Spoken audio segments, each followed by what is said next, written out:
Bom, hoje nós temos aqui a grande honra de receber a professora doutora Joana Pinho, que é uma eminente intelectual portuguesa, que mais uma vez está aqui no Brasil para participar de eventos acadêmicos. E ela é notabilizada não só pela sua produção acadêmica, mas pela sua extrema capacidade de gestão de projetos impressionantes, né? Então eu gostaria de iniciar a nossa conversa falando um pouco sobre os projetos que você gerencia, que você administra, que são projetos importantes, né, não só para a cultura portuguesa, mas para a cultura luso-brasileira como um todo, né, e dada a importância desses projetos, né. Eu me lembro assim do teu projeto sobre os clássicos da literatura portuguesa, né, e eu gostaria que você falasse um pouco sobre, inicialmente, sobre esse teu trabalho de organização. Muito obrigada, professor Edgardo, pelo convite para estar aqui hoje e pela oportunidade também para falar um pouco das atividades que desenvolvo em termos académicos e profissionais. Eu colaboro desde há uns anos esta parte, desde 2012, num centro de investigação da Faculdade de Letras da Universidade de Lisboa, que é o Centro de Literaturas e Culturas Lusófonas e Europeias, e este centro, numa das suas linhas de investigação, designada Metamorfoses da Herança Cultural, que é coordenada pelo professor José Eduardo Franco, desenvolve projetos de investigação que têm como foco principal a edição de obras, a edição de obras literárias, mas também edição de obras mais historiográficas ou de importância cultural. Os projetos mais importantes ou que nos últimos anos se foram desenvolvendo foi a obra completa do Padre António Vieira e as obras pioneiras da cultura portuguesa.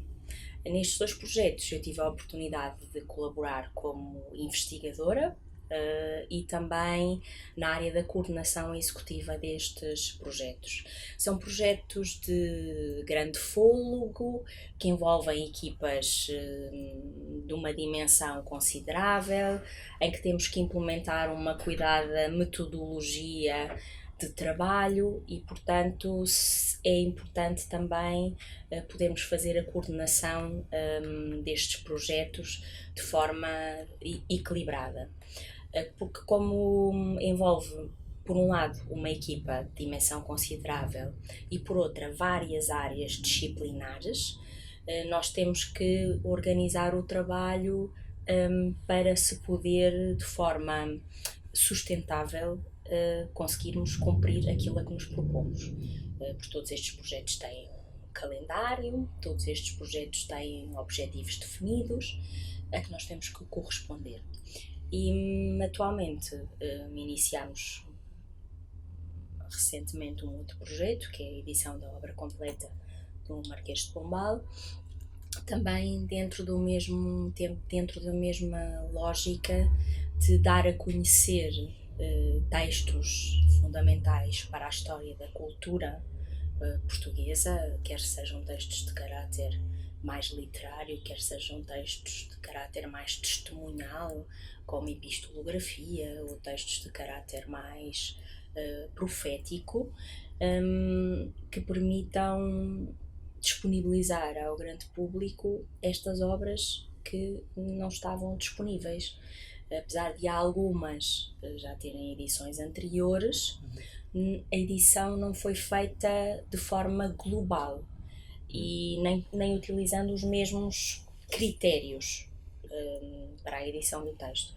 Portanto, estes projetos propõem isso mesmo, disponibilizar de uma forma global textos, alguns totalmente inéditos, outros já conhecidos, que tenham realmente importância para a história da cultura portuguesa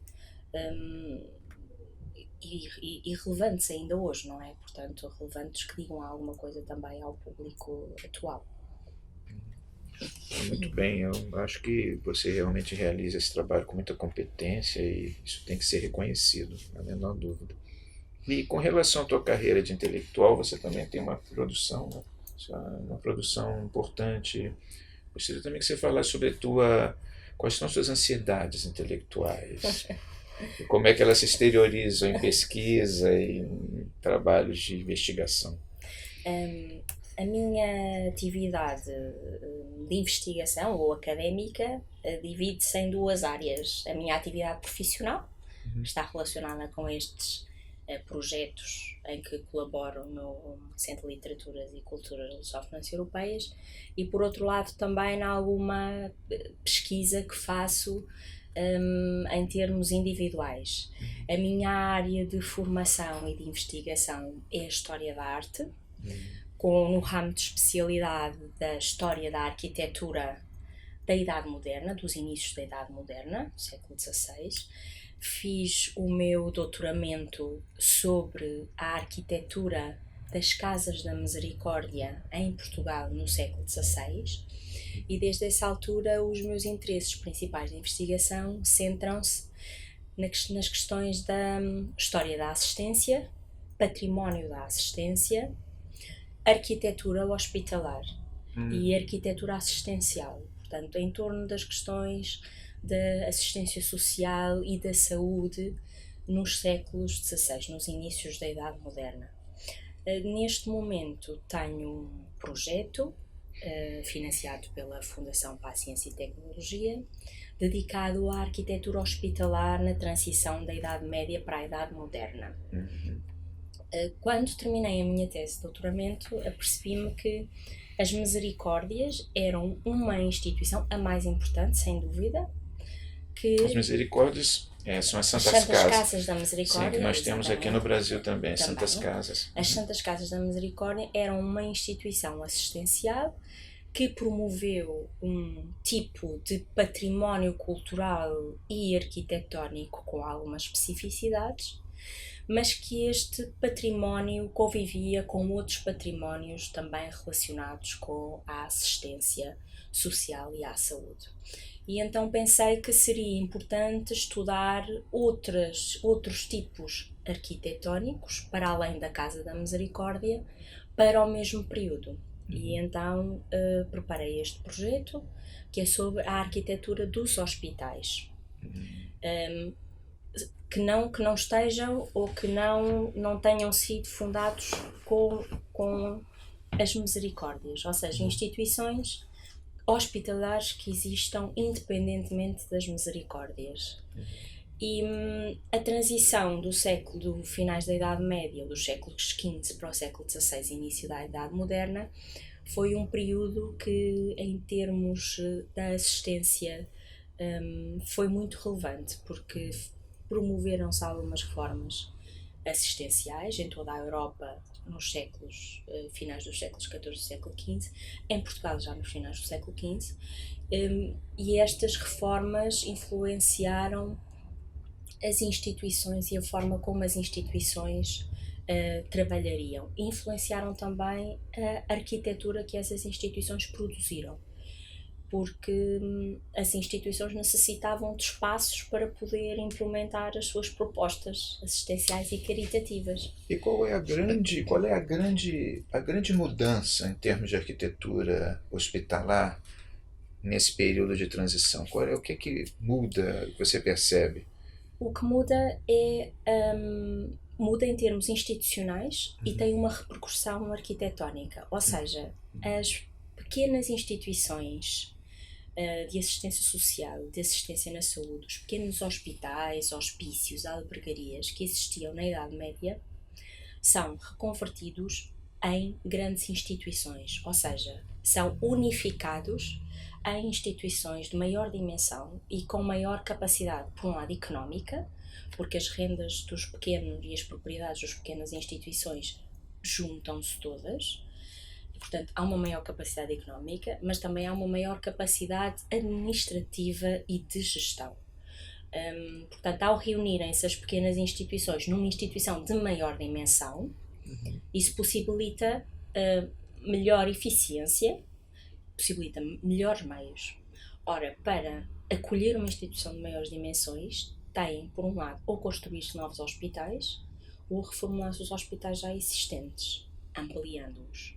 E essas construções e ampliações são feitas segundo um modelo teórico arquitetónico que vem de Itália, os chamados hospitais gerais, que privilegiavam as plantas cruciformes, de que atualmente em Portugal não temos nenhum exemplo, porque o hospital mais importante que foi construído segundo esse modelo, que é o Hospital de Todos os Santos em Lisboa, ruiu com o terremoto e depois ruiu parcialmente com o terremoto e depois foi demolido, já no final dos anos 70 do século XVIII. Cruciforme quer dizer que eles tinham um formato de cruz. Sim, portanto, duas ou quatro enfermarias que se intersetavam no centro. Em Espanha, por exemplo, aqui ao lado de Portugal, temos alguns exemplos que ainda sobrevivem deste modelo planimétrico. O Hospital de Santiago de Compostela, o Hospital de Valência também, em Granada.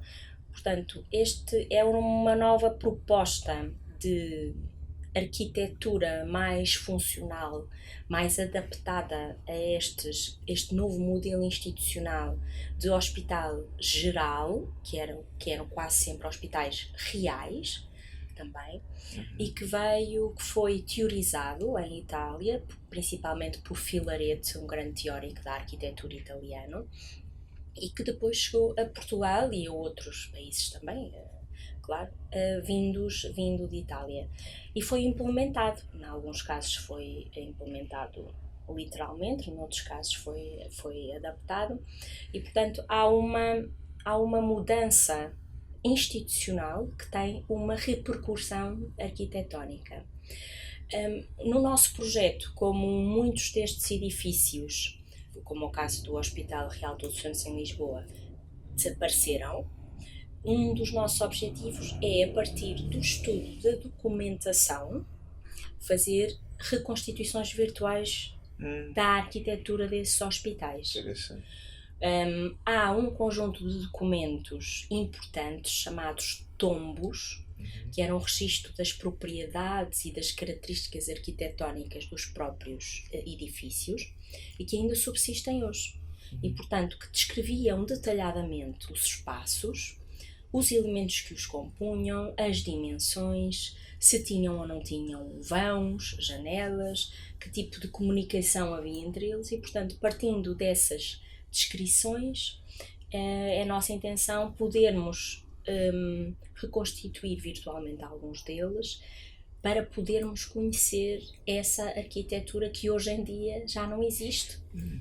E escuta, essa transformação institucional, ela traduziu algum tipo de transformação da filosofia médica, do entendimento do que era tratar as pessoas? Quer dizer, isso é só uma questão institucional ou tem por trás alguma transformação na medicina em si?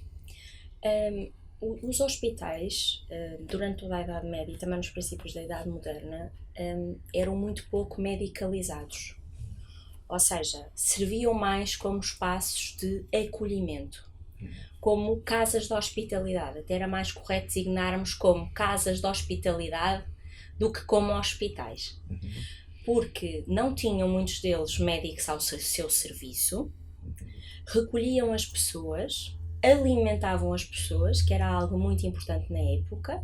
Muitas pessoas estavam doentes por deficiente alimentação, davam-lhes algum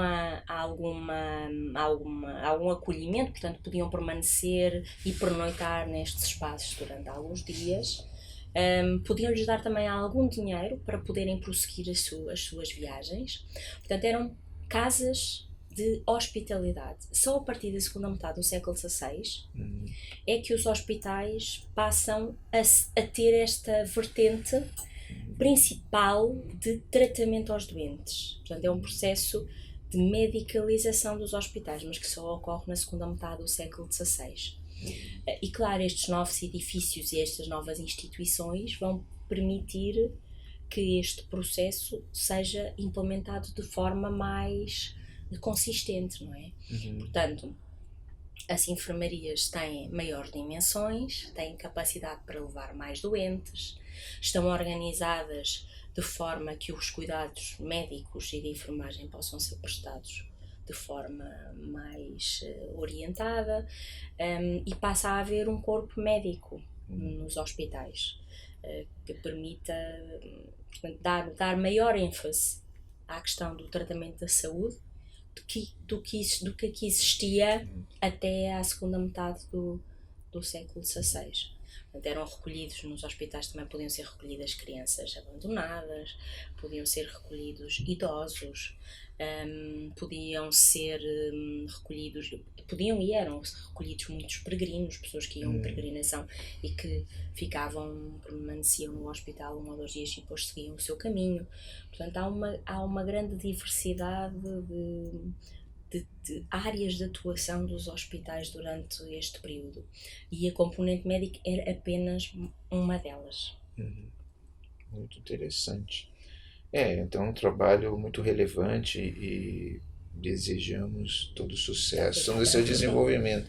Tivemos aqui a grande honra de receber a professora doutora Joana Pinho e esperamos que também em outras oportunidades volte aqui ao nosso Instituto Realitas. Muito obrigado. Muito obrigada também pelo acolhimento também do Instituto Realitas.